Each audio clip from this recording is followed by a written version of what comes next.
19 जून 2016 को ये बच्चा मेरे पास आया था। ठीक है, जब मेरे पास आए थे तो इनकी कुछ पर्टिकुलर कंप्लेंट्स थी और सीटी एब्डोमेन की रिपोर्ट भी मेरे पास इन्होंने लाई थी। उस दौरान बच्चे के साथ एक कंप्लेन थी कि बच्चे को हर 15 दिन या 1 महीने पे फीवर आता था। यही 8 दिन पे 15 दिन पे हो जाएगा। जब बच्चा मेरे पास आया था तो हर 1 हफ्ते में लगभग उसको बच्चे को इंटरमिटेंट फ़ीवर आते थे। इंटरमिटेंट फ़ीवर का कोई ना कोई कॉज रहा होगा। सीबीसी की फाइंडिंग में इसके टीएलसी काउंट बढ़े हुए थे, लिम्फोसाइट काउंट कम थे और मोनोसाइट्स काउंट ज़्यादा थे। इसके अलावा जो सीटी एब्डोमेन की रिपोर्ट थी, राइट और लेफ़्ट किडनी दोनों में हाइड्रोनेफ्रोसिस हो रही थी। ये इनकी रिपोर्ट शीट है मेरे पास। लीवर इनलार्ज था।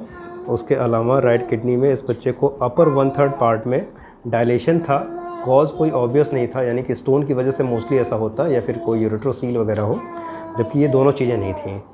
क्योंकि सीटी एब्डोमेन में करवाया गया था, यदि थोड़ी सी भी लीजन होते तो ज़रूर इसके बारे में मालूम चलता। This is the report now. और उसके बाद इसके अलावा जो बाकी सारी SGPT SGOT रेस था, क्योंकि हिपेटोमेगाली हो रही थी ऑलरेडी बच्चे को।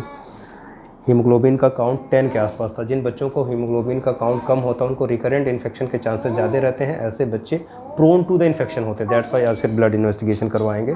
जो लोग ये मानते हैं कि होम्योपैथी में ब्लड इन्वेस्टिगेशन की क्या ज़रूरत है, वो गलत समझते हैं। ब्लड इन्वेस्टिगेशन इंडिकेट करता है प्रोग्नोसिस कैसी है और हमें उसमें और इंटरवेंशन करने की क्या ज़रूरत है।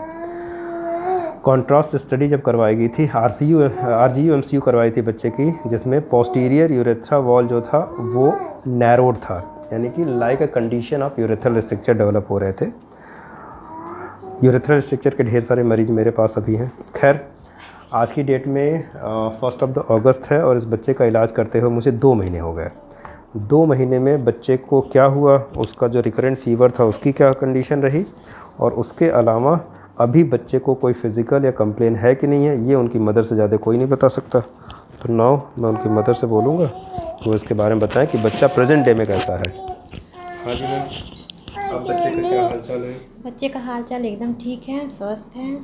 ठीक है। बच्चे को फीवर कितने दिनों से नहीं आया है? काफ़ी दिन से फीवर, जब से दवाई चले तब से फीवर नहीं है इसको। ठीक है। बच्चे की यूरिन में कोई दिक्कत? नहीं, कोई दिक्कत नहीं। पेट में दर्द? कोई दर्द नहीं। ठीक है। सिम्टोमेटिकली रिलीफ तो मिल गया है। होम्योपैथी में अक्सर ऐसा होता है कि जब आप कोई मेडिसिन यूज़ करते हैं तो आपको सिम्टोमेटिक रिलीफ जल्दी मिल जाता है, लेकिन अंदर क्या हुआ ये तो तब तक नहीं मालूम चलेगा ना जब तक कि हम रिपोर्टिंग ना करवाएं। तो जब तक हम अल्ट्रासाउंड ना करवाएं और ब्लड इन्वेस्टिगेशन ना करवाएं तब तक हमें ये नहीं मालूम चलेगा कि अंदर चल क्या रहा है। लास्ट टाइम बच्चे का हमने अल्ट्रासाउंड करवाया था जिसमें जो हाइड्रोनेफ्रोसिस थी वो रूल आउट हो गई थी, वो नहीं थी। सीटी बार बार नहीं करवाया जा सकता। सीटी बच्चा करवाने में परेशान कर देगा गार्जियन को। छोटा सा बच्चा है ना, तो उसे समझ में नहीं आएगा कि सीटी के लिए वो कोऑपरेट नहीं करेगा।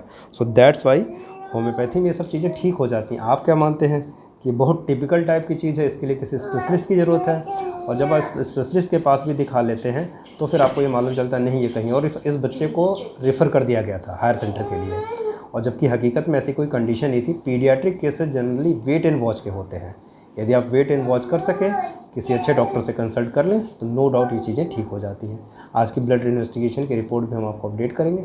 पहली वाली में 10 हीमोग्लोबिन था और ढेर सारी एबनॉर्मलिटी थी। हिपेटोमेगाली थी जिसकी वजह से लीवर कॉम्प्रोमाइज हो रहा था, तो मल्टीपल ऑर्गन इन्वॉल्व थे।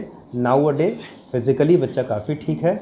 अब केवल दिक्कत इतनी सी, अभी इनकी मदर ने कंप्लेन किया कि बच्चा दिन में 4 बार नहा लेता है।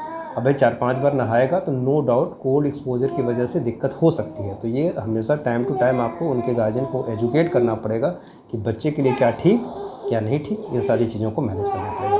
Thank you very much. Homeopathy में फेथ बनाए रखिए। मैं डॉक्टर अतुल कुमार सिंह, मेरा नाम होम्योपैथी से।